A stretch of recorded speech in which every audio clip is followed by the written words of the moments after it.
L'Alaska, tout au nord du continent américain, n'est pas le territoire le plus dangereux des États-Unis, ce qui s'explique certainement par le fait qu'il s'agisse de l'État le moins densément peuplé du pays. La majorité du terrain est occupée par des chaînes de montagnes, des forêts denses et de nombreux cours d'eau parcourant les terres. Cela dit, il y a tout de même de la présence humaine. Elle est principalement regroupée dans la capitale Anchorage. Autrement, ce sont de petites villes qui accueillent le reste de la population de l'État. Malgré un tableau projetant une image paisible, il se peut que des individus comme Robert Hansen viennent, ponctuellement, déstabiliser le calme apparent. Il faut dire que ce personnage aura non seulement donné du fil à retordre aux autorités du coin, mais également au FBI. Robert Hansen, chasseur d'exception, avait pour passe-temps de traquer des animaux, mais également des femmes qu'il capturait puis relâchait volontairement dans la forêt avant de les exécuter soit au couteau, soit au fusil.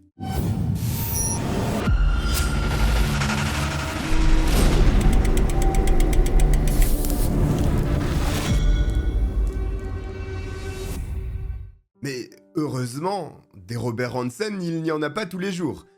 Pourtant, le 13 mai 2005, deux enquêteurs de l'État d'Alaska sont contraints de traverser leur juridiction pour se rendre dans la banlieue aisée d'Olympia dans l'État de Washington, à proximité de Seattle. S'ils y vont, c'est parce qu'une nouvelle fois, quelqu'un a brisé la quiétude en Alaska il y a plusieurs années de cela, et ils sont proches de résoudre leur enquête.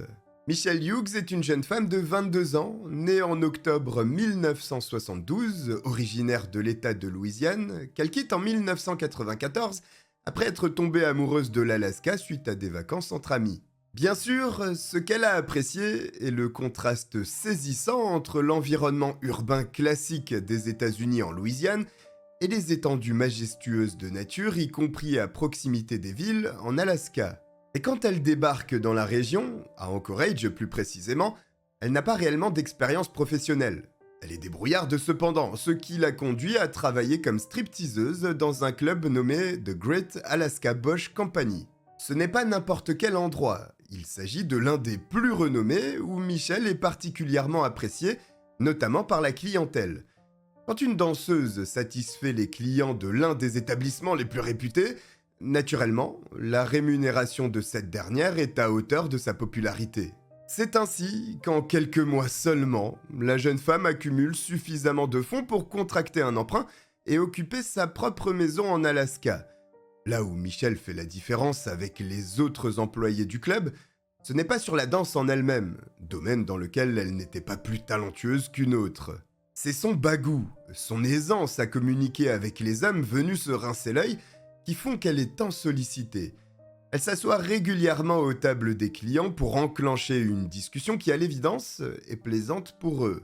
Un soir d'octobre 1994, Michelle travaille et se retrouve en pleine conversation pour la première fois avec un homme nommé Kent Lepink, qui avait également déménagé en Alaska pour le cadre, mais aussi pour une opportunité professionnelle dans le domaine de la pêche commerciale. Kent cède rapidement au charme de Michelle, auprès de qui il dépense une fortune en se rendant presque quotidiennement au club pour la rencontrer.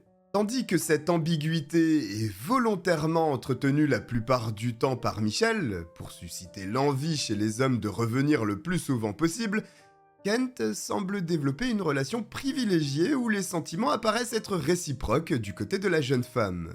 Après un peu plus d'un mois de relation, Michelle propose à Kent d'emménager chez elle, alors que pourtant elle fréquentait déjà un autre homme auprès de qui elle était déjà fiancée. Il s'agit de Scott Ailkey, un commercial du coin rencontré là encore au club de striptease. En novembre 1994, Michelle se retrouve fiancée à deux hommes après que Kent lui a proposé le mariage en lui offrant une bague de fiançailles. Scott est souvent en vadrouille du fait de son métier, mais quand il revient à Anchorage, il passe du temps avec Michelle, y compris chez elle en compagnie de Kent, qui ne s'inquiète absolument pas de sa présence. En réalité, Michelle est complètement en maîtrise dans ce ménage à trois. Si Kent ne se méfie pas de la présence régulière d'un autre homme auprès de sa fiancée, c'est parce que cette dernière lui a annoncé que Scott était homosexuel et qu'il était un très bon ami à elle. Si cela marche dans ce sens, pourquoi pas dans l'autre? Michel donne la même explication à Scott à propos de Kent. C'est ainsi que la jeune femme contrôle cette double relation et ses doubles fiançailles pendant plusieurs mois. Toujours en 1994, un homme nommé John Carlin déménage du New Jersey pour se rendre en Alaska avec son fils adolescent. En juin 1994, c'est au tour de John de faire la rencontre de Michel dans le fameux club de striptease. Comme à chaque fois, la discussion est à l'initiative de la jeune femme qui s'installe à la table où se trouve l'homme. Lors de leur conversation, John révèle qu'il souhaite se rendre en Europe et plus précisément aux Pays-Bas à Amsterdam. Lors de la conversation, sur le ton de la rigolade, John propose à Michel de partir avec lui. Et, à sa grande surprise, la jeune femme lui répond qu'elle accepte. Mais elle est sérieuse dans ses propos. En août 1995, voici donc Michel et John en partance pour un séjour en Europe. La situation amoureuse de la jeune femme se complique donc encore un peu plus, avec un troisième prétendant sur la liste. Ce contexte épineux le devient encore plus en novembre de cette même année, quand Michel lance de grands travaux dans sa maison et que John lui propose de s'installer chez lui jusqu'à ce que son domicile soit à nouveau habitable. Seulement Michel ne vit pas seule, elle est accompagnée de Kent, qui lui aussi est invité à résider chez John. Qu'en est-il de Scott ? Certes, il ne vit pas avec Michel, mais lui aussi se pense être l'unique fiancé. Eh bien, quand il n'est pas en déplacement, il se retrouve également chez John. Il arrive qu'à certains moments, Michel ainsi que ses trois prétendants qu'elle manipule puissent être présents simultanément dans cette maison. La jeune femme s'implique réellement, au point de quasiment devenir une mère de substitution pour le fils de John qui avait perdu la sienne quelque temps auparavant. C'est une machination presque impensable à la tête de laquelle Michel se trouve, mais surtout qu'elle parvient à gérer. C'est la grande gagnante de tout ce cirque, parce qu'en maniant habilement les sentiments de ses prétendants, elle réussit à leur soutirer de fortes sommes d'argent, sans avoir besoin de les solliciter. De même, les trois hommes se lancent dans une course effrénée aux cadeaux et autres dons. John, par exemple, n'a pas hésité à investir dans la rénovation de la maison de Michel, à lui offrir un manteau en fourrure véritable et bien sûr à déposer à son doigt une bague de fiançailles onéreuse. D'ailleurs, cette demande de fiançailles survient alors que Scott Ailke était en partie sorti de la vie de la jeune femme, celui-ci ayant été muté en Californie à la fin de l'année 1995. Il reste donc Kent Lepink et John Carlin en course pour conquérir le cœur de Michel. Et cette fois-ci, il n'y a pas de mensonge quant à la sexualité de l'un ou de l'autre.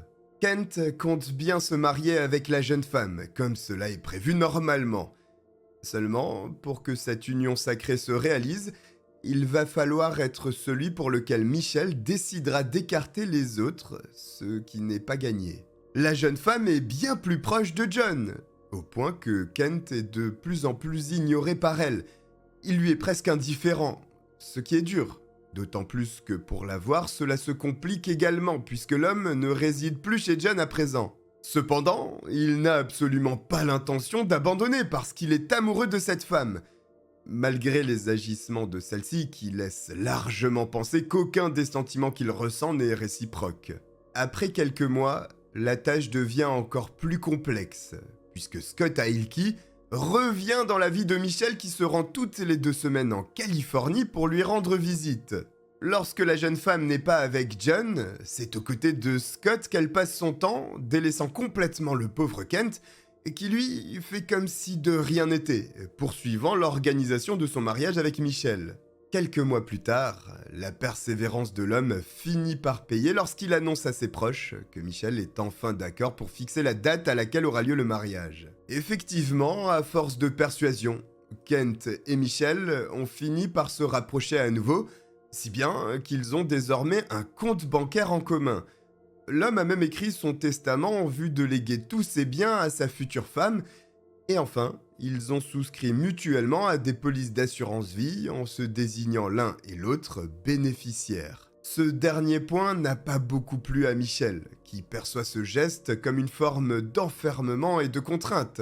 Simplement, de son côté, Kent a souscrit à une assurance vie d'un montant d'1 million de dollars, Une somme astronomique et qui a sûrement définitivement convaincu la future épouse qui, admettons-le à ce stade, semble très attirée par l'argent. Quoi qu'il en soit, un mariage se profile donc entre Kent Lepink et Michelle Hughes. Nous voici au printemps 1996. Alors que Kent avait crié sur tous les toits que la date du mariage avec sa petite amie Michelle serait bientôt fixée, après plusieurs semaines, il n'en est toujours rien. La famille de l'homme n'était pas emballée par l'idée qu'il épouse Michelle. Mais après l'épisode de la police d'assurance vie, les proches de celui-ci espéraient même que ce mariage ne soit jamais célébré. L'amour n'ayant visiblement pas une place prédominante dans cette relation. C'est pour cette raison que le vendredi 26 avril 1996, Ken Lepink, le père de Kent, débarque à Anchorage pour comprendre ce qu'il se passe avec ce mariage. Et quand il arrive, il découvre son fils totalement angoissé, hors de lui, presque hystérique. La veille, qui devait être un jour comme les autres, Kent s'est tranquillement réveillé. Mais Michelle, sa future épouse, avait disparu, ou plutôt, elle était partie. Durant les 5 jours de présence de son père, Kent répétera sans répit à ce dernier que John Carlin sait où elle se trouve et qu'il garde le silence volontairement. Le futur mari est intenable. Il cherche inlassablement Michelle sans aucun résultat, et puis son père finit par quitter l'Alaska sans avoir pu raisonner son fils sur cette affaire. 3 jours après son retour, le jeudi 2 mai 1996, les parents de Kent reçoivent une lettre de leur enfant qui, d'après le cachet de la poste, a été envoyée quelques instants seulement après le départ d'Alaska de Ken Lepink. À l'intérieur de l'enveloppe, il y a un mot, accompagné d'une seconde enveloppe, mais celle-ci est scellée, avec une consigne claire inscrite sur ce mot. Ne pas ouvrir, à moins que quelque chose m'arrive. Voici une instruction bien curieuse, et à la fois inquiétante. Mais les parents respectent le souhait de Kent, ne s'occupant pas de la lettre scellée. Simplement, ils n'ignorent pas ces événements étranges et contactent leur fils par téléphone, qui ne répond pas aux multiples appels.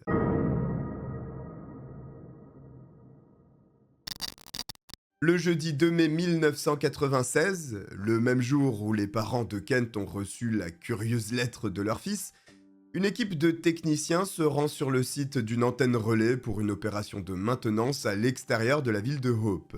Le regard du conducteur de la camionnette, transportant tout le matériel dont l'équipe a besoin, est attiré par une couleur vive dans la forêt, c'est du rouge, et c'est assez inhabituel. Pour comprendre de quoi il s'agit, il se détourne de sa route pour s'approcher de cette découverte. Au bout de quelques mètres, il n'y a plus aucun doute. C'est un cadavre enfermé dans une veste rouge vive. Sans attendre, la police est appelée.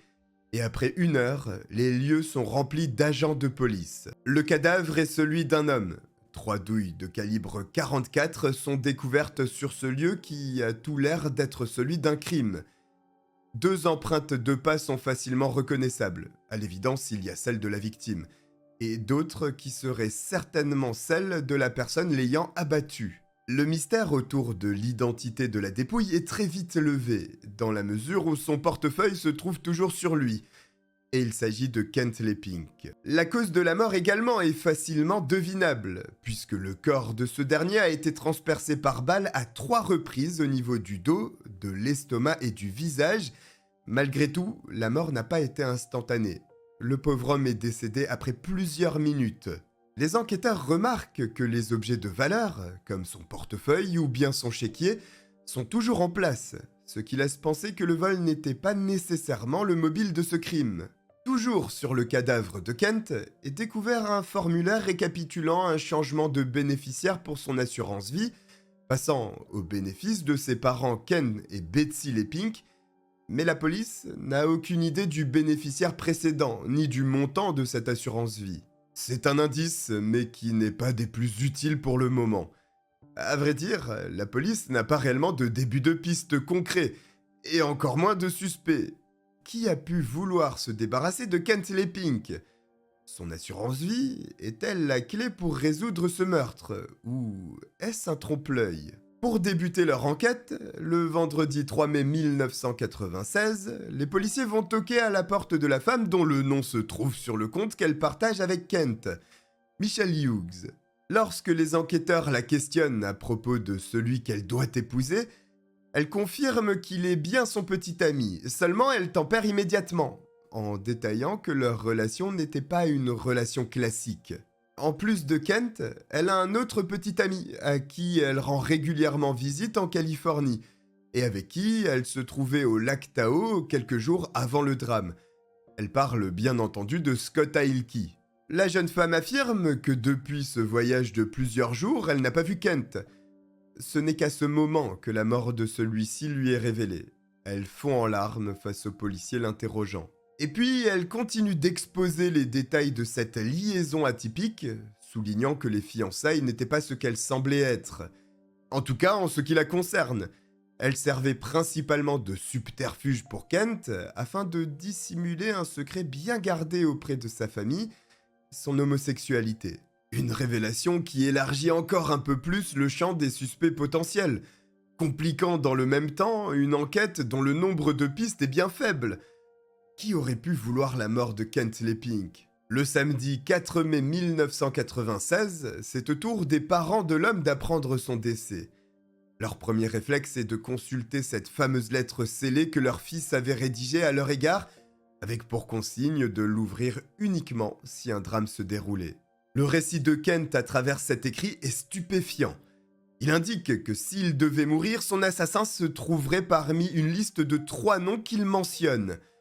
John Carlin, Scott Ailkey et Michelle Hughes. Cette révélation est terrible. Elle est accompagnée d'une requête posthume de la part de Kent Lepink. Il demande à ses parents de faire tomber Michelle. Alors, évidemment, au regard d'une telle déclaration, la famille de la victime n'a d'autre choix que de transmettre cet élément à la police. Les enquêteurs sont abasourdis en lisant ces lignes incriminantes pour ces 3 personnes, devenant aussitôt des suspects dans une affaire de meurtre. Oui, mais quel aurait été le mobile du meurtre ? De la jalousie ? Ces personnes ont littéralement cohabité ensemble, et il n'a pas semblé qu'elles étaient proches de s'entretuer. C'est à nouveau la famille de Kent Lepink qui amène une pièce du puzzle en informant la police de l'assurance vie d'une valeur d'1 million de dollars que la victime avait contractée en désignant Michelle comme bénéficiaire. Pour les parents, il est évident que cette somme astronomique a encouragé une personne malveillante à planifier la mort de leur fils. Les enquêteurs se doivent donc de faire le clair sur cette affaire et retournent voir Michelle pour l'interroger une nouvelle fois. Évidemment, l'objectif étant de savoir si la jeune femme avait connaissance de l'assurance vie souscrite, et elle reconnaît qu'elle savait. Seulement, elle n'a aucune idée de ce qui lui revenait réellement en cas de décès de son fiancé. La seule information dont elle dispose est qu'elle était bénéficiaire à hauteur d'un certain pourcentage, l'autre partie étant attribuée au père de Kent.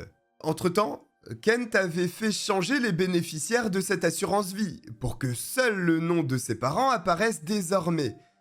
Et Michelle précise qu'elle ne sait pas s'il a effectué un changement ou non, ce qui renforce le mobile, parce que si elle avait su, le motif du meurtre dans ce cas-là aurait volé en éclats. Quel intérêt aurait-elle eu à tuer Kent Lepink alors qu'elle n'aurait bénéficié de rien ? Aucun. Mais peu importe, puisqu'elle ignorait le changement de bénéficiaire. Elle a donc un mobile qui aurait pu conduire au meurtre. Présentée ainsi, elle pourrait être considérée comme une suspecte. Mais d'un autre côté, elle a un alibi solide, puisqu'elle ne se trouvait pas dans la région, s'étant rendue en Californie du côté du lac Tahoe pour rencontrer son autre petit ami, Scott Ailkey. Elle est partie dans l'après-midi du 25 avril, et son retour ne s'est effectué qu'après le meurtre de Kent. Matériellement, elle n'a donc pas pu commettre cet assassinat. Scott Ailkey étant resté avec elle, il ne reste plus qu'une personne sur la liste établie par la victime, John Carlin.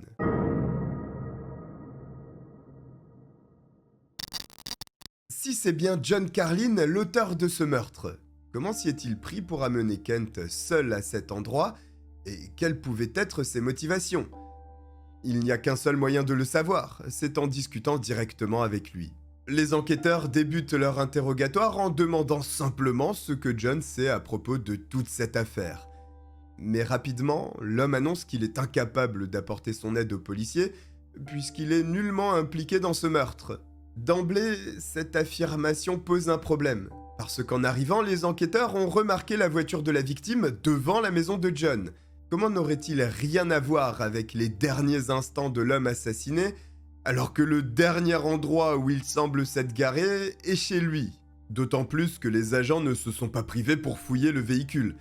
À l'intérieur, il y a un email imprimé, envoyé par John à Michelle, disant qu'il s'était porté acquéreur d'un cabanon à côté de la ville de Hope, l'endroit où le corps de Kent Leppink fut découvert quelques jours auparavant. Ce n'est pas tout. Sur ce papier est inscrit de la main de Michelle les mots suivants. « S'il te plaît, ne dis à personne où nous sommes. » Et si cet email se trouve à présent dans la voiture de Kent, c'est qu'il a mis la main dessus. Se dessine alors un scénario pour les policiers qui expliquerait le lien entre ce papier et le cadavre de Kent découvert dans les bois. Souvenez-vous, lorsque le père de Kent s'est rendu à Anchorage durant 5 jours, son fils était totalement hystérique suite au départ de sa fiancée qui ne lui avait rien annoncé. L'homme serait tombé sur ce mot écrit par Michelle, comprenant que quelque chose d'étrange se tramait, mais surtout que John Carlin devait savoir où elle se trouvait. C'est alors qu'une manigance à l'encontre de Kent Leppink aurait été montée par Michelle et ses 2 autres prétendants. Scott accueille Michelle en Californie, se rendant avec elle au lac Tahoe, lui fournissant ainsi un alibi. Scott ayant pris part à ce plan contre son gré et n'ayant aucune connaissance de celui-ci d'ailleurs. John aurait ensuite convaincu Kent de l'amener à Michelle en le conduisant au cabanon juste à l'extérieur de la ville de Hope. C'est lui qui l'aurait abattu de 3 balles de calibre 44, mais qu'en est-il de son mobile? Eh bien, il est le même que celui pour lequel Michelle pourrait être impliquée. L'argent de l'assurance vie parce que la police envisage l'hypothèse d'une complicité entre les deux pour toucher le $1 million. Seulement, cette hypothèse reste à l'état embryonnaire. Pour la confirmer, il faut des éléments probants. Or, ils sont uniquement circonstanciels pour le moment. En juin, la police scientifique, qui s'était penchée sur les douilles ramassées sur le lieu du crime, fait une avancée majeure concernant l'arme du crime, puisqu'elle détermine qu'il s'agirait d'un Desert Eagle automatique de calibre 44. Si elle est parvenue à cette conclusion, c'est grâce aux empreintes très spécifiques, des micro-rayures quand la balle est propulsée hors du canon, que chaque arme laisse sur les douilles. En trouvant ce pistolet, la police trouvera aussi le tueur. John Carlin, quant à lui, est convoqué au poste pour un interrogatoire qui vise principalement à tenter d'en savoir plus sur cette arme et s'il en a été le détenteur. Bien sûr, John nie avoir possédé un calibre 44, que ce soit en Alaska ou dans le New Jersey, avant qu'il ne déménage. Bien entendu, les enquêteurs ont plutôt sondé leur suspect et n'ont pas l'intention de le croire sur parole. C'est pour cette raison que le vendredi 19 juillet 1996, une perquisition est organisée à son domicile afin de mettre la main sur l'arme du crime qui pourrait faire basculer toute cette affaire. Des armes sont confisquées au domicile de John, mais aucune ne correspond à ce que recherchent les agents, c'est-à-dire un Desert Eagle. En revanche, un étui pouvant accueillir une arme de ce calibre est découvert et il est envoyé chez les experts pour une analyse. Il en ressort que les marques d'usure retrouvées dans cet étui laissent clairement entendre qu'il s'agissait probablement de marques causées par un Desert Eagle. Même si cela renforce les doutes des policiers à l'égard de John Carlin, ce n'est toujours pas la preuve matérielle impliquant directement ce dernier dont ils ont besoin pour l'inculper. Il vaut mieux ne pas se manquer, parce que si un procès débutait et que la culpabilité n'était pas reconnue, John Carlin ne pourrait pas être jugé à nouveau pour les mêmes faits. Le souci est que cet élément probant après lequel court la police ne se présente pas. Les années s'écoulent et l'affaire glisse lentement vers les oubliettes.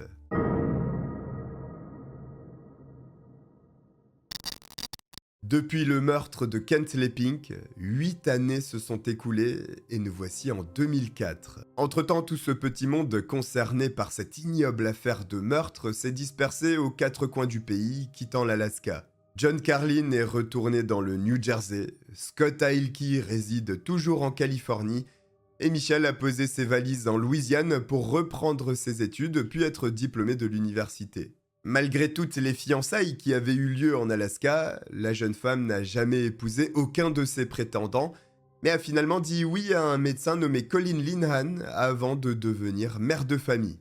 Mais 8 ans après le meurtre, l'affaire de Kent Lepink revient sur le tapis lorsqu'une nouvelle brigade voit le jour du côté d'Anchorage. Celle-ci est spécialisée dans la résolution d'affaires criminelles anciennes et bien sûr non résolues. Et cette brigade reçoit une information cruciale de la part de l'un des anciens enquêteurs sur l'affaire qui dévoile qu'un témoin essentiel n'a jamais été interrogé. Il s'agit de John Carlin Jr., le fils de John Carlin, celui-là même suspecté du meurtre de Kent Lepink. Mais pourquoi n'a-t-il jamais été interrogé alors qu'il était aux premières loges pour assister à tout ce qu'il se passait dans la maison? Pourquoi devient-il un témoin essentiel aujourd'hui? Si aucun interrogatoire n'a été conduit, c'est parce qu'à cette époque, John Carlin Jr. était mineur, ce qui ne permettait pas à la police de le questionner sans la présence de son père, qui bien entendu ne voulait pas le mêler à cette histoire. Mais depuis, de nombreuses années se sont écoulées. L'adolescent est désormais âgé de 26 ans, vit à Seattle, et il n'y a plus d'obstacle pour l'interroger, en espérant cependant que ses souvenirs ne se soient pas altérés depuis tout ce temps. John Carlin Jr. accepte de parler. Visiblement, revenir sur l'affaire ne le laisse pas indifférent. Le jeune homme apparaît bouleversé, dans la mesure où il doit donner des informations incriminant possiblement son père, mais aussi Michel, qui avait agi avec lui comme une mère de substitution. Malgré tout, il joue le jeu, en révélant qu'un jour il a aperçu son père en compagnie de Michel dans la salle de bain où une forte odeur de javel était en suspension dans l'air. Et au milieu de l'évier reposait un gros pistolet de couleur noire. Des mots qui confortent les suspicions des agents de police vis-à-vis du père et Michel. Nettoyer une arme à l'eau de javel est un bon moyen pour éliminer les taches de sang, les empreintes digitales ou les fibres qui se trouveraient sur l'arme d'un crime. Mais justement, cette arme que John Carlin Jr. a vue, était-ce l'arme du crime? Il est incapable de le dire parce qu'il ne sait pas reconnaître un Desert Eagle d'un autre pistolet. Pourtant, la piste ne s'arrête pas là. Le jeune homme précise un dernier point. Cette arme, son père l'aurait obtenue en répondant à une annonce parue dans le journal d'Anchorage.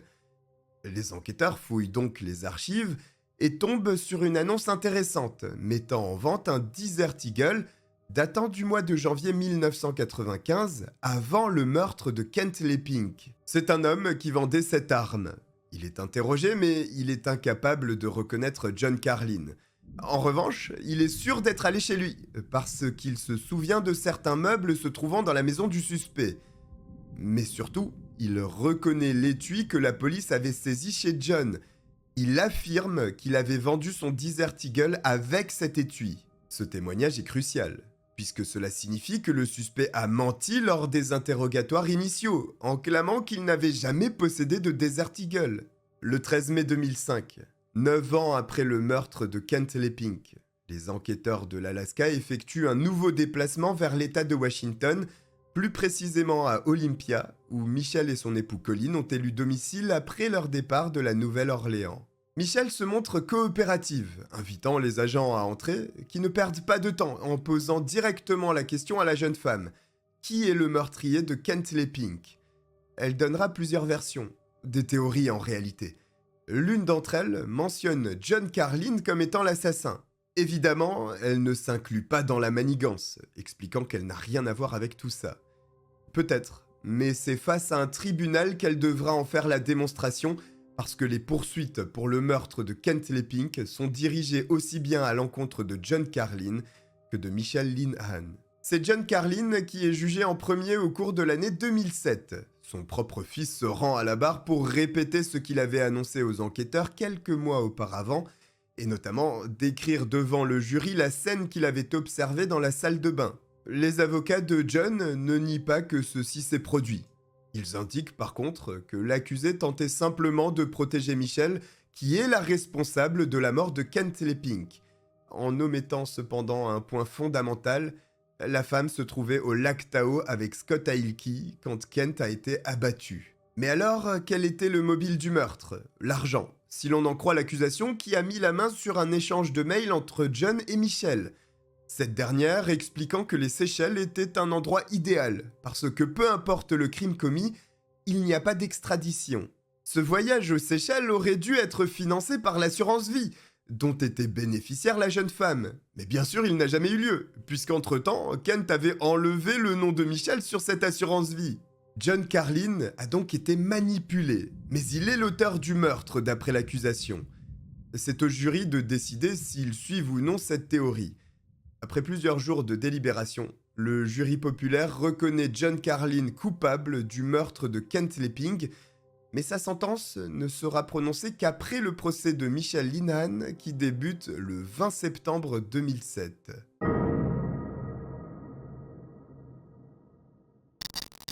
Démontrer la culpabilité de Michelle dans cet assassinat ne sera pas une mince affaire. Déjà parce qu'aux yeux du jury, la femme est une mère de famille, tout ce qu'il y a de plus normal, qu'il faut peindre en manipulatrice avide d'argent au point de mettre sur pied un plan visant à abattre son fiancé. Ensuite, il n'y a aucune preuve directe. D'ailleurs, l'accusation l'annonce dès le début du procès. Il n'y a pas d'ADN ou autre élément médico-légal, mais cela n'empêche pas son implication dans le meurtre de Kent Lepping. Le premier objectif de l'accusation est de replacer le contexte avec une Michelle prête à tout pour gagner de l'argent, avec le club de striptease, mais aussi sa stratégie à l'époque de parler aux hommes afin d'obtenir un maximum de faveurs de leur part, même si cela inclut d'accepter des fiançailles qui n'iront jamais au bout.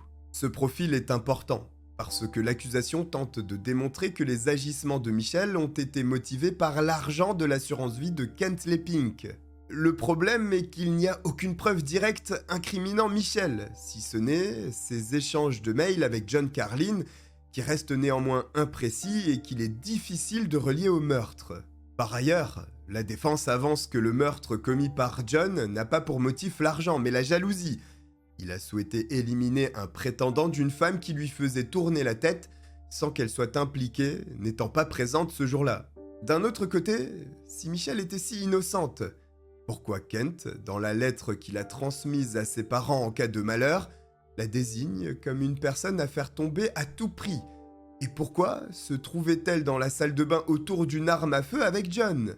L'accusation et la défense ont de quoi faire cogiter le jury populaire, qui doit néanmoins rendre un verdict concernant la culpabilité de Michelle Linehan.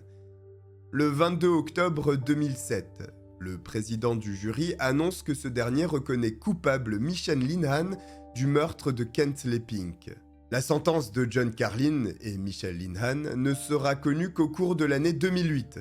Tous deux sont condamnés à purger une peine de 99 ans d'emprisonnement pour leur culpabilité reconnue dans le meurtre de Kent Lepping. 12 ans après la disparition de leur fils, les parents sont soulagés de savoir que les auteurs de cet assassinat sont enfin derrière les barreaux. Mais il est légitime de se poser la question, au moins concernant Michelle. La bonne décision a-t-elle été prise par le jury? Qu'en pensez-vous? N'hésitez pas à me le dire en commentaire.